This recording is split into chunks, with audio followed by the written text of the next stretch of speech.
So a little bit about just kind of some technique things. There's a few things to share. Obviously, I have a background in woodworking. I love the tradition of woodworking, but I also like to turn that tradition on its ear. So, you know, being able to put something together, wonderful. But I incorporate a lot of elements that woodworkers would not really. A lot of rough sawn wood, completely unfinished wood.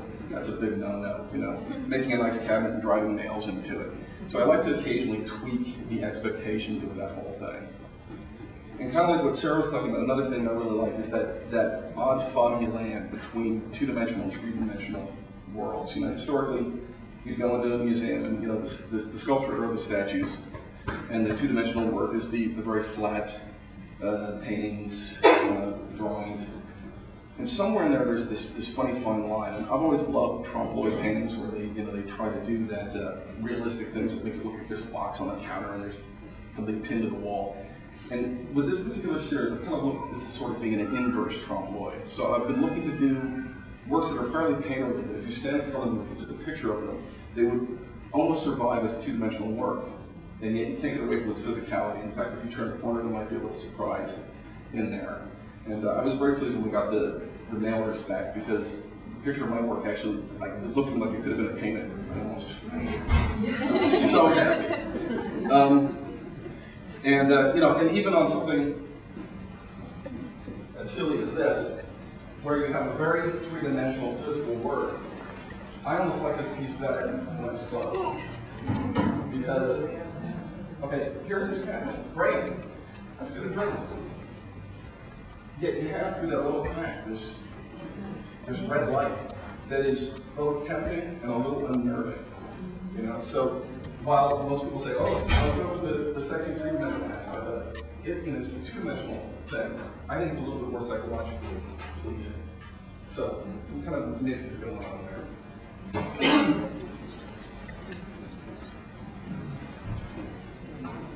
One of the other things that I think about technically is I think it's really important that artwork reflect the worldview of the person who's making it. I think art, just for art's sake, without some concepts, it runs very, it's very shallow to me. And I love incorporating the things that to me are very important. So duality, that again, rough sawn, fine work wood. A sense of both accessibility and whimsy with a little bit of threateningness, broken glass and other things. I like to try to play that yin and yang off of each other in the pieces.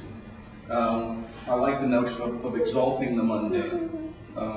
You know, we live in a world where all bling is what we're looking for, but sometimes the best joy can be found in that little knuckle bug. And I really, you know, I strive for that as well. Please. Is there some person in your life that influenced your creativity that you can point to, or find, or educational experience? Fantastic imagination. I don't know about that. I would say that, I mean, a lot of people. I've been very fortunate. I think we run short of mentorship in this culture too much, and I can't say that there was ever one person who took me under wing and taught me. I think I've learned a lot from neglect. So I had two parents who I absolutely loved, but they were like present and then not present. It was like, Mom, I want to learn to play the guitar. I was like, fine, we'll buy you a guitar. Lessons? So support was there, and it was kind of bleeding up and then just letting you go get it. And there's a part of that kind of thing. Same thing with when I went to college. I was an art major in college, and when I graduated, I realized, okay, fine, so we come in this class and all this, and nobody ever taught me how to stretch a canvas.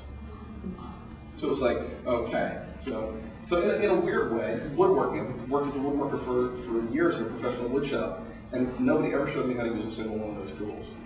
So fortunately, I got all of this. And I think I've fared very well in that neglect kind of thing. It's almost like leading you up there and saying, well, do you want to jump or not? And I've never really been afraid of jumping, so I've always been happy to do it. What's that? Good genes. Good genes. Read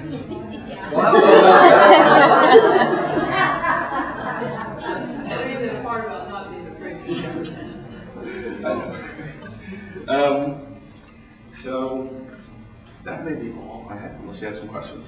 Do you remember your first collected object that you were just fascinated with? Actually, I do. It was the knuckle bone. It really was? When I was 9 years old, my parents, for my dad's job, we moved to England, and I went to an all-boys British school, you know, with the little knickers and the blazer and the cap, and so on, stand up when the master comes in the room. That explains a lot. To know you.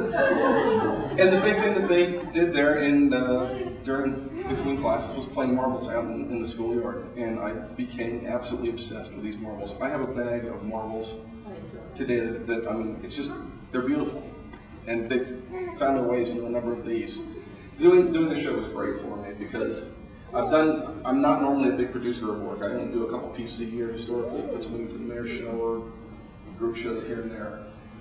And to have the opportunity and the deadline to kind of really get back into gear and have to come up with a series of things has been great. And it's also really freed me up to take some of the things that are the oldest and most precious of my items and say, you're time to leave home, kids. You're getting kicked out. So, a lot of these items that are in here, I mean, some of them I've had for 2 weeks and some of them I've had for 35 years. So. Yeah, I got it. To that, I was interested in, when you notice the process of finding something that looks interesting, good, strikes me, whatever thing requires you to keep it. Then what's the process of deciding that you're going to make this into a record? Do you have any idea, or it just hits you that you've got to keep it and throw it out? I think it's almost, I didn't have any friends as a kid, and I think it's almost like accumulating friends. Like, so, you know, you'd walk up to school and you'd be kicking this thing, and all of a sudden you develop a dialogue and you realize, I gotta keep this, buddy. So, I mean, these are like friends. I mean, there's lots of little towns over here, you know, brunch. So, you know, Too bad they were your friends, because I was going to have these guys keep you busy and go through the box He and throws them out. find something. and find somebody One of like your friends. door prizes. Don't touch my stuff.